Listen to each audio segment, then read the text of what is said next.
Our first speaker of the day, and I just met him, is retired Army Major General Bill Hicks. He last served as the Army's Chief Strategy Officer before retiring from his long U.S. Army career, including leading innovative efforts and serving in war and peace and founding Next Horizon Partners. He's here today to speak on strategy execution. Welcome to the stage, Bill Hicks. Thanks, Jim, and thanks to all of you, and I appreciate the opportunity to speak with you. And having had a chance to get a sense for what you do, I want to just tell you up front, my hat's off to you. It takes a lot of guts, and I know it takes a lot of perseverance to get into this business and make a go of it. And it's the engine that drives everybody's economies around the world. So I'm here, as Jim said, as a recently retired soldier to provide to you a few thoughts on strategy development and, most importantly, the execution of strategy.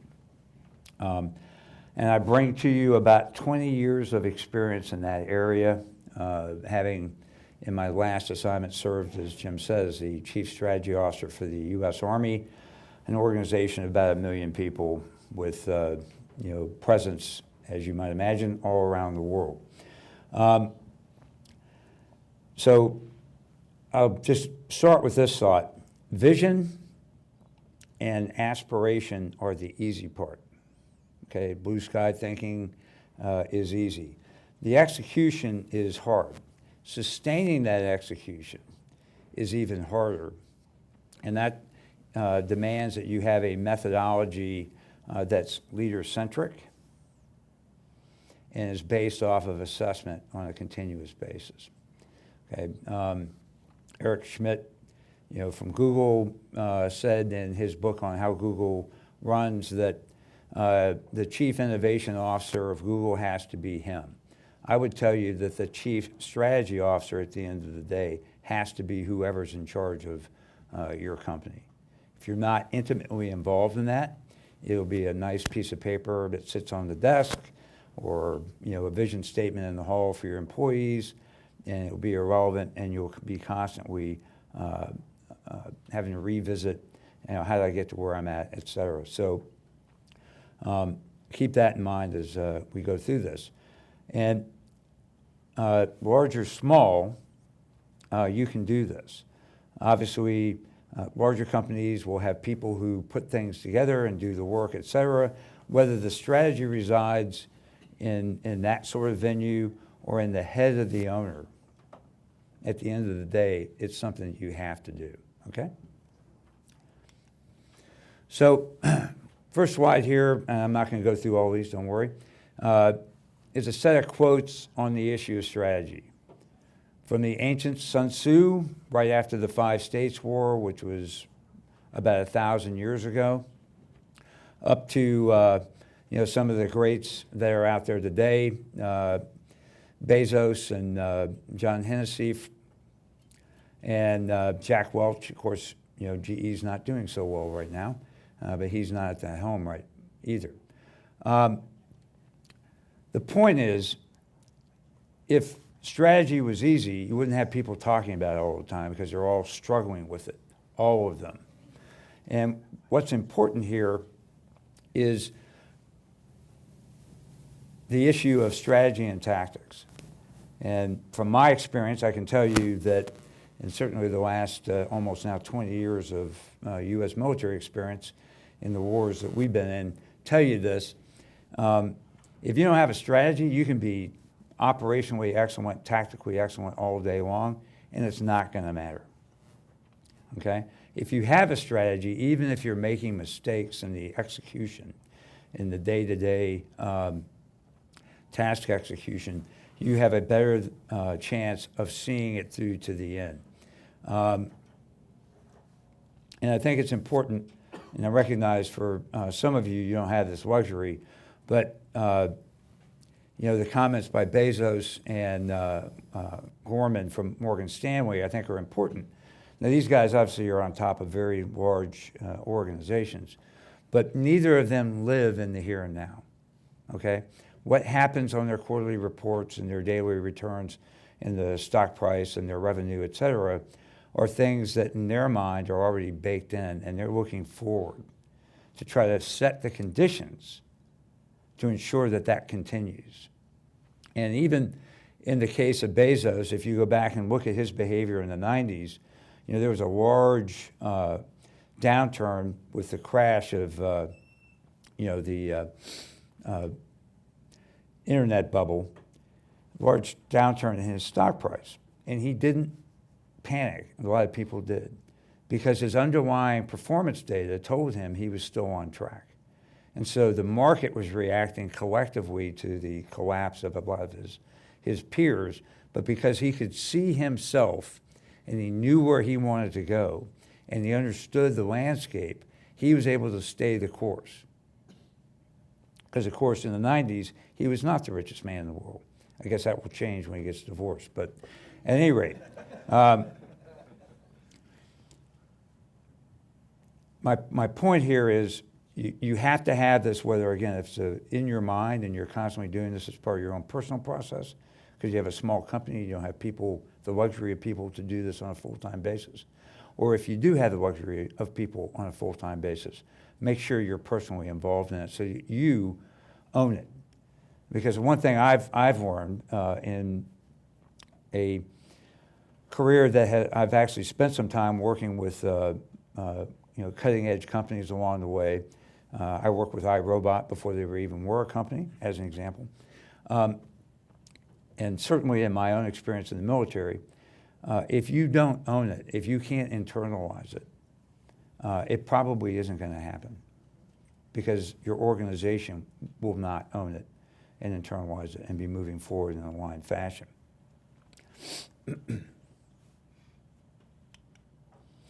So that's why strategy. What is strategy? And again, lots of quotes from relatively old guys and some military things here, as well as a few pulls out of the dictionary of business to kind of lay this out. So Albert Wittemeyer is a guy who most people don't know. As a major, he wrote a thing called the Victory Plan, which, Greg, we were just talking about, the mobilization of the U.S. for World War II. So he is the one that provided the intellectual roadmap for that process as a major, interestingly. And then later, Leighton and his wife, he wrote a paper about establishing a National Strategy Council because he was very frustrated with the back and forth of the way the U.S. was responding to the world, because it seemingly there was a lack, as he says, strategy is a measure of coherence and stability. There was a lack of coherence and stability in the way that we were moving forward. And he felt without that, we were going to be constantly on the edge of disaster in the Cold War. Happily, he was not as right, perhaps, as he thought he was, but luck always goes, to the one that's working the hardest. Jack Welch, to my point about internalizing it, something you can touch, you can motivate people with. Again, if you own it as the head of your company, your people are going to feel that, and they're going to align and get on with it. It is comprehensive. That's the point of the Army War College definition, which obviously is talking about national strategy, national security strategy, but it falls here as well. And then from the last definition down here about the Greek generalship thing, again, just as a point that strategy's been around a long time, and if, as I say, if everybody had it figured out, we wouldn't be here talking about it because it'd be easy. But it's about marshaling the resources for effective and efficient use. And again, that's something, particularly in business, you guys have got to be all over. What it's not, okay, and I think this is as important, is it's not a panacea, okay? And it's certainly not just a communications device. It has to tangibly make traction, put rubber on the road, and move your company forward. If it's not, you have to go back and relook it, because obviously you've made, you're operating off the wrong assumptions, your facts aren't right, situations changed, your business model is not working, wherever your product is, your technology is not what you thought it was in terms of what the customer is looking for, things like that. Going back to Hennessy, who's the chairman at Alphabet now and responsible for a bunch of startups, and frankly taught at Stanford a lot of the people who are in the bigs. He said there's really two things that put you on a path. One is your product, your technology, and the other is your business model. And one or both of those have to be compelling and different. But frankly, both of those, as we've seen with a bunch of the unicorns, they flame out when they don't have the ability to transition out of lean startup or whatever approach that you may be familiar with into a long-serving company. And that's what strategy gives you. Okay? So aspiration without perspiration is smoke. Okay? Looks good, sounds good, it's irrelevant. You're wasting your time if you spend any more time on it, unless you're working to make that happen. Okay. So the first thing that you have to figure out is where you're going. That matters more than anything. Why is my company here? What is it that I want to achieve? Where do I want to be? And if you're operating without answering those fundamental questions, again, you're going to be frustrated, you're not going to grow, or you may be going down a path to irrelevance and find yourself in bankruptcy. Okay? So it's a little trite here with Alice in Wonderland, but there are any number of quotes out there around business and philosophy that reinforce this point. Covey, start with the end in mind, et cetera. It's trite, but it's fundamental. And I can tell you, trying to get the Army, 1 million people, many different tribes, as you might imagine, within that organization, aligned on where you're going is very hard. So you may, I'm not sure how big or small all your companies are, but you may have the advantage of being small and being able to align your people. But if they don't know where they're going, they're going to go where they want to go, and that's going to, again, create dysfunction in your organization and not get the biggest bang for the buck. So if you do nothing else, be very clear on this issue. As I said, strategy is comprehensive, okay? And this is a model. There are many, okay? You can go on the McKinsey website, and they've got some great examples of how they approach it from a business standpoint. Boston Consulting, Harvard Business. I'm here to tell you, this is a model. It worked for me. Pick one. Take the best of each, whatever works for you, okay? The key thing is have a framework so that as you're going through this, you understand how the pieces fit together and you're going through it. So this is my model, and I'm sure, Greg, you can make this available on your website or however that works. If you're interested in it, take it. I'm not looking for any royalties or anything on this, but it's just a very simple framework. And you start with your vision, the essence of the organization, the leader's intent, the desired outcomes. Some of you have probably seen the TED Talk on why, how, what. That's an easy, simple mnemonic for how to think about conveying a vision to your people and communicating what your company's about to your customer. All right? The strategy is how the vision is achieved given the competitive environment. We'll talk about that in a minute. Okay? Given the competitive environment. So blue sky is great, but you have to then look at how do I do this given the environment I'm in, the competitive landscape, the speed of technology, those kinds of things. You got to work through that, and the money, frankly, that you have available. In the military parlance, we talk about ends, where you want to be, the ways, the methods that you employ, and then the means, the resources, your people, your money, et cetera. Those things have to be aligned in time and space to move things forward. Strategy, and again, the circles are concentric and smaller on purpose. So the strategy needs to be out there. Again, Bezos, talked about being 3 years ahead of his current reporting. Gorman from Morgan Stanley talked about setting the course for a decade. We'll see how that goes. But the point is they're looking beyond right now, okay? From the strategy, you're going to set up a series of plans for the year of execution, the transition into the next year, and hopefully you'll have some inkling of what you're going to do the year after that. And that's what planning's about. And that's the hard part of bringing the vision and strategy into execution, because you have to align your organization, the resources that you have, or go find the resources you need to make what you want happen. And then the activities from production to sales, et cetera, that have to occur against the objectives and problems that you're trying to solve over a specified period of time, okay? You're not going to have all the answers. Assumptions are a very important part of this, this process. And I would commend to you, you can pull this down off of the web as well. Rand did a thing for the Army called assumptions-based planning. I have used it. Sadly, the Army did not. Some of you may be involved in government sales and probably are frustrated by the not invented here mentality of government. But that process, what they do is, again, you have to make some assumptions because you don't know everything, even for the next quarter.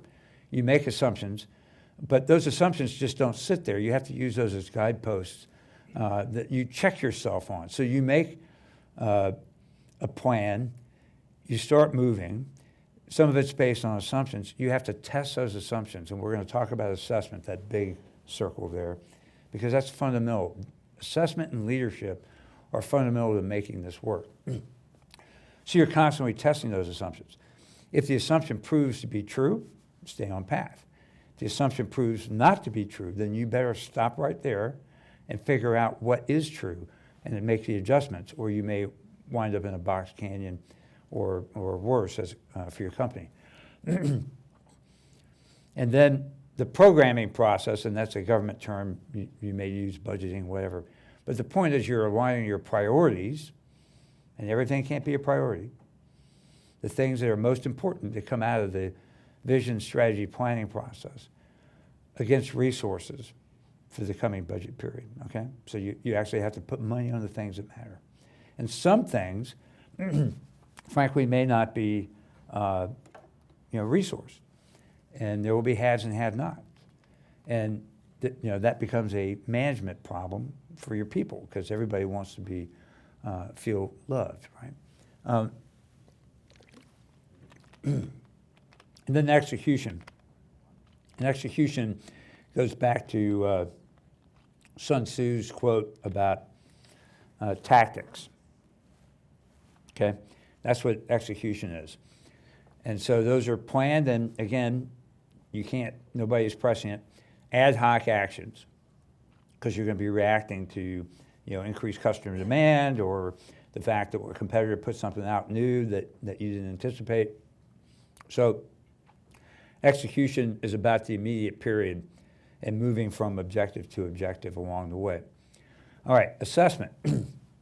You cannot see yourself, all right, and your company if you're not constantly assessing how I'm doing. If you just answer that one question, how am I doing, that may be enough for you depending on how big or small your company is. But you have to be asking that question continuously, and it has to be asked in different contexts. How am I doing? Ed Koch, the former mayor of New York, used to do that with his constituents out on the street. That's part of it. With your workforce, how am I doing? Are you happy? Are you feeling, rewarded? What's the cohesion of the organization? How am I doing on quarterly returns, right? How am I doing? How is my product competing against my competitors in the customer space? How am I doing? Am I going into, Indonesia, and the geostrategic situation is shifting there, and maybe that's a bad idea. Maybe I'm not going to do that. I mean, depending on how large or small you are, how am I doing takes on a number of different senses or meanings, and depending on the context, okay? But again, just to emphasize, if the leader doesn't own this, it will not matter. And your risk of failure will be high, especially if you're trying to grow your company, all right? So on the point of how am I doing, this is kind of top line questions that you have to be thinking about. So you have to see yourself, and I'm talking about you personally as a leader, and be aware of your strengths and weaknesses and whether you're happy with where things are going or not. Because if you don't know yourself, you're never going to convey the right message to your employees, okay? You have to see the organization writ large. Importantly, you have to see how the organization sees you. So as an example, McKinsey has a tool that they use when they're helping companies, and they helped Ford go through their big transformation in 2006 as an example. And they measured the company before the transformation and after, okay?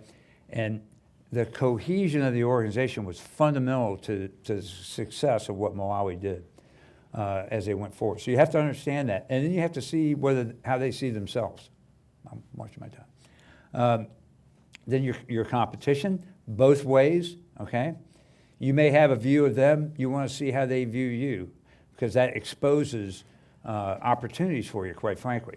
You know, one quote I didn't put up from Sun Tzu is, the most effective way to defeat the enemy is to attack his strategy. So seeing the competition, understanding how they see you and are they worried about you, is a great piece of intel as you're going, through this process. Obviously, the customer is everything, so stay on top of that. And then my point on Indonesia is, what's the competitive environment look like writ large, so that you understand how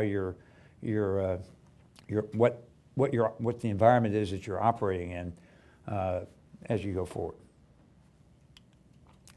All right, and quick case studies, just to illustrate the importance really about the leader. So Apple, is, nope, okay. It's a great example. Steve Jobs was a CEO twice, right? Almost broke the company, and then they brought him back, and he rescued it because Apple was dying. And talk about leader-led transformation. Jobs went through every program in the company, killed half of them, didn't fire a single person, and piled on the half that he kept, money and people, all right? He was personally involved in the development of the iPhone, personally involved. And he could be a bit prickly at times. Maybe he didn't see himself that well. But he transformed the company and moved them in some serious ways. And of course, now they've kind of tapped out on growth. So the CEO, they're trying to go into services. But you can tell their strategy wasn't working, their execution wasn't working, because when they were selling iPhone in China, they started mimicking the features on the Chinese phones because they had run out of ideas. And of course, the iPhone is about twice what a Huawei phone is in China. So which phone is a Chinese going to buy, unless they're rich and they want a status symbol of an iPhone? So they had run out of ideas, and they were riding the iPhone. Okay, and I'm sure you've probably seen the video of the guy, the design guy, and all the secret stuff. They ran out of ideas. They weren't assessing themselves as hard as they should have, in my opinion, and it's cost them. So now they're scrambling to move into a service-based profit center. I wish them well. Ford, as I mentioned, Chairman Malawi, he came in, and I would tell you that one of the fundamental things that allowed him to transform the company and get them reset, and they are the only automaker who did not get bailed out in the 2008 downturn because they were so financially solid, was his personal leadership.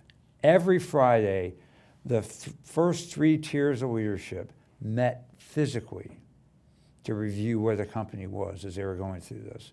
And the second thing was assessment. So yeah, they had a strategy for transforming the company and getting them reposture because they were bleeding money. And as I said, McKinsey helped them with that. But the key thing is his personal involvement, his ability to see himself writ large in the company was fundamental, in addition to measuring the market and customer demand and those kinds of things.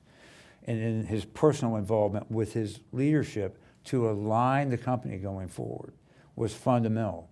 Now they're going through another issue right now. They're stopping them from making sedans, as an example, because they didn't quite get the market read right. And they probably ought to spend some more time watching that. IBM, frankly, I think it's a really sad case for a great, American company. And, who says elephants can't dance? A book on the Cookie Monster Gerstner when he came in from Nabisco back in the 90s and rescued the company. At that time, he turned them around. Frankly, the next CEO just kind of kept the status quo, and that didn't work out that well. But at least there was, on average, growth for them. And frankly, Ms. Rometty, I think the jury's still out on her. Obviously, from a rate of return standpoint, you can see a lot of red down there. They're having some challenges. So we'll see where Red Hat goes. So she's taking a big bet and trying to exploit the cloud, but they just didn't have the right strategy. And frankly, I'll tell you, as a customer of IBM, they didn't have the right business model in terms of how they dealt with the customer. And I told them that to their senior vice presidents, but they haven't changed their behavior yet. GE, again, leadership fundamental.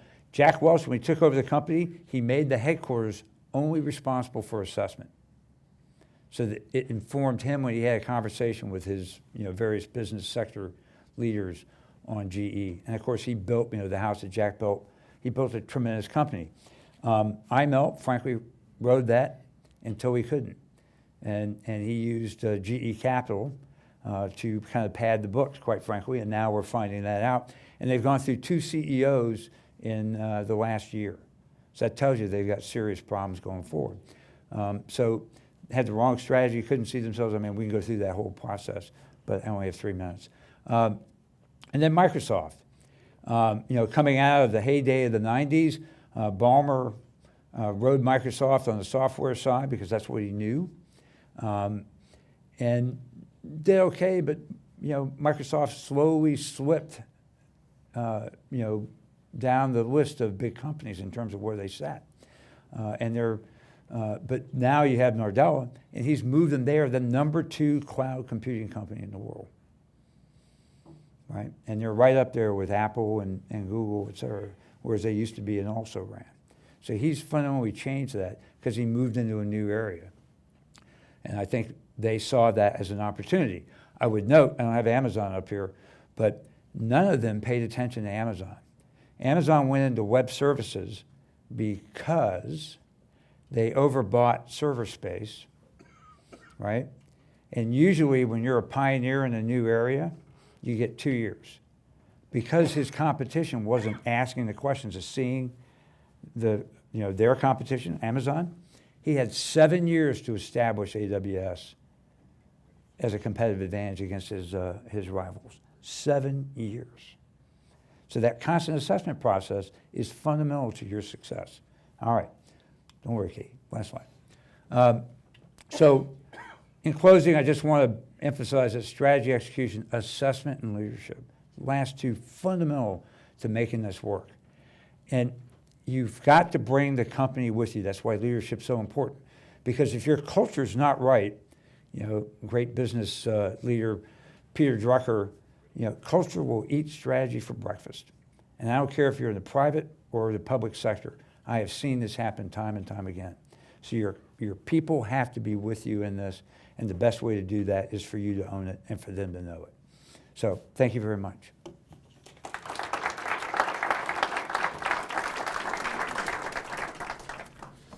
We have time for one question or not? We do. Okay. So I would say, Or 2 or 3. actually, my next presentation here is scheduled for 9:16. So we've got, a good 5-10 minutes for questions if Okay. you'd like to take some. Anybody Sure. has a question for Bill, let it fire. General, how did you overcome the tribal issues within the DoD and the Army? You know, so you have a strategy. How do you take that to the rank and file, the boots on the ground? Yeah, well, it goes back to my point about how Malawi handled Ford. Because Ford, big company, long history, lots of tribes as well. He routinely, as I said, every week brought the leadership together and they hashed things out and they did it in a data-driven manner so that nobody was operating with, situational facts, right? Everybody had the same facts. And that really is the fundamental issue. And, as I say, you may have the advantage of scale in most of your companies because you're not the size of the U.S. Army or Ford. You may want to be, so just keep that in mind. But that leadership thing is really important in terms of bringing your people in and making sure that they're all on the same sheet of music. And frankly, where the Army has failed over time is because of that. And you wind up with people kind of going in their own directions because they're not getting realigned on a routine basis. So that's a great question. But that's just leadership. Can't emphasize. Up in the back here? Yeah. General, that was an awesome presentation. At your last slide, you talked about culture, and I think culture is vital and integral to the strategy. Can you expand a little bit on what your concept of culture is and how it applies? Right. So it's basically culture is who you are, and you in a company or large organization, you'll have a bunch of subcultures. So I'm going to use a military example because hopefully, so the Marines are small, and they are first Marines before they're anything else, before they're a pilot, an infantryman, or whatever, right? And the commandant, through their history, has always been the uber Marine. And if he says, we're going in this direction, then the entire 180,000 man Marine Corps winds up and moves in that direction. And you will almost never see an article out criticizing the direction of the Marine Corps. Even though the commandant currently, the infantry squad is sacrosanct in the Marine Corps, so their product, he's changed it, right? And there hasn't been one article written or public statement by anybody questioning his judgment on that. Conversely, if you look at my former employer, the U.S. Army, we are a bunch of tribes that have grown up in various times separate. So artillery used to be on the coast defending against ships, and the infantry and cavalry were out west, and those kinds of things. So you have these cliques, these tribes that are, and chiefs who have been successful, the senior leaders and secretaries have been the ones that have brought these people together and constantly realigned them over time because they had the gravitational pull of the subculture of their various tribes that are causing them to want to move in a slightly different direction. Because again, as I said, with resources in particular, there are always going to be haves and have-nots. And so, particularly with an organization that's been around as long as the Army, you got a lot of big constituency outside the Army, retired people calling up going, hey, why, how come you're not number one? So you wind up with that. So the culture is, are you aligned against the mission? Do you believe in what you're doing? Do you have confidence in your leader? Are you moving it? You understand where you're going and why. Because if not, you're going to gravitate into the business you're in and think that's what matters most. And sometimes, for the health of the company or organization, that may not be true. And that's what Drucker means. If you don't have a culture of cohesion and unity, purpose and mission, and you allow the subsets of your organization to self-define themselves rather than being components of the whole, they will pull you apart and make the execution of your strategy very hard. Does that answer your question? Yeah. Yeah, mine's kind of follow-up of what he's talking about, because this is really critical to a lot of people here. For instance, larger enterprise organizations are exactly, in a smaller scale, let's say a company that has 1,000, 2,000, 3,000 people, a hospital system, anything like that. Yeah. And we walk in with our smaller 30, 40, 50 man teams. I always tell my guys that we're kind of organized. You know, I want to have no longer than 36. I want to have 6-man mission critical teams that can go out autonomously, go out and get the information, pull it into the hole. You know, so we've really adopted that kind of thing. And a lot of small businessmen have, because we work, some of us we're elephant hunters. We go after big clients because they can't operate that way. But the challenge is we build our companies to operate that way and go into big companies and do that. But the challenge we always get is all that those organizations that aren't aligned, the inertia that pulls, the same reason why they thought they needed to hire you and they couldn't do it in-house, then they hire us. And then they lay on all these things that are their things that almost bring us down to operating at their level. You know what I mean? So it's, how did you do that in the Army? Because you had to deal with that every single day. How did you run through those change initiatives through those bigger units when you had a smaller unit first that scouted it, found it, proved it? Go ahead. No, yeah, so that's a great question, and I'm going to be honest. I'm going to do my best to give you some answer, but it will be hard because, you know, I'm now in your world. So, but, you know, the advantage that I certainly had is I was not dependent on my customer for resources, right? So you're providing a service to another organization in exchange for payment, right? So, you know, your bottom line, and so you're in a it's a difficult dance. You know, so in Afghanistan, I was embedded in the Afghan, my people were embedded in the Afghan military and police across 150,000 square miles. And the way that I was able to get them to do things is I had two things, again, advantages that you don't have. Well, one, you could. So I spent a lot of time with their leaders, constantly, almost treating them like my own, right? In terms of spending time with them to gain their trust and over time show them, you know, they should be doing X or Y or Z because it would benefit them. But the other advantage I had is I actually had a big checkbook that bought things for them. So I had a hook that you don't have. Having worked with a couple of companies like McKinsey and Boston Consulting, and I have mixed reviews on one of them. I won't lay that out here, but you know, the challenge you have is you have to show you're providing value to them, and so I think the way that you can manage that is to get a quick win for them and gain their trust and confidence, and then you can engage them on these things that are handcuffing you and frankly impacting their bottom line.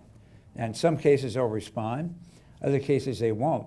But you know, the old commercial where the two consultants are sitting with the CEO and they say, oh, so this is what we think you should do.